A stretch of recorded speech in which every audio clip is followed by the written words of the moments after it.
रोज रोज कांदा पोहे, उपमा हे सगळं खाऊन जर नाश्त्याला कंटाळा आला असेल तर आज मी तुमच्यासाठी घेऊन आली आहे इन्स्टंट असा सेट डोसा. इतका खुसखुशीत आणि मस्त बनला आहे ना, तुम्हीही एकदा नक्की ट्राय करा. तर हा इन्स्टंट सेट डोसा बनवण्यासाठी मी इथे 2 कप पोहे घेतलेत. त्याचसोबत मी 2 कप रवा घेतलेला आहे आणि हे आता आपण बारीक करून घ्यायचं आहे मिक्सरच्या भांड्यामध्ये. तर इथे तुम्ही बघू शकता असं दरदर असं पीठ तयार आहे. आता हे मी एका पातेल्यामध्ये काढून घेते. आता मी त्यामध्ये घुसळून साधारण 1 कप दही घेतलेला आहे. घुसळून यासाठी घेतले जेणेकरून त्याच्या गाठी वगैरे राहू नयेत. जर तुमच्याकडे आंबट ताक शिल्लक असेल तर तुम्ही ते सुद्धा वापरू शकता. आणि उर्वरित भाग मी पाणी घालते. साधारण इथे मी 4 ते 5 कप पाणी वापरते, पण थोडं थोडं पाणी घालून हे मी मिक्स करून घेते. आता हा सेट डोसा खूपच रुचकर लागतो. आता हे आपलं मिश्रण तयार आहे. साधारण 15 मिनिटं आपण ह्याला बाजूला ठेवून देऊया. तोपर्यंत आपण खोबऱ्याची चटणी बनवूया.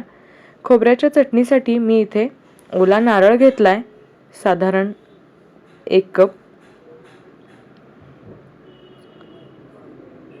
आणि त्यामध्ये मी ॲड करते देठासकट थोडीशी कोथिंबीर, हिरव्या मिरच्या,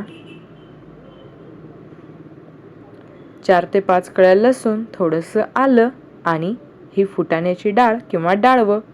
आणि आता आपण यामध्ये 1 लहान कांदा, थोडीशी जिरेपूड आणि थोडीशी धनेपूड सुद्धा ॲड करतोय.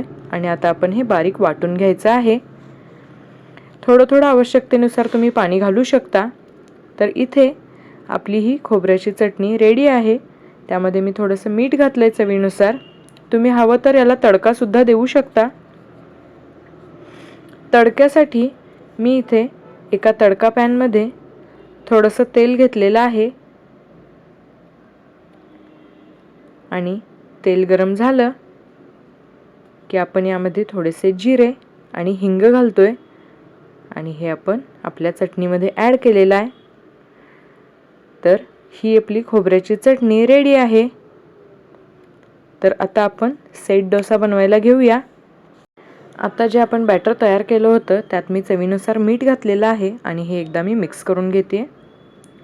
जेव्हा आपण हे डोसे बनवायला घेणार आहोत तेव्हा तुम्ही 1 चमचा इनो फ्रूट सॉल्ट घालू शकता किंवा पाव चमचा सोडासुद्धा ॲड करू शकता, जेणेकरून इथे जाळी छान पडेल.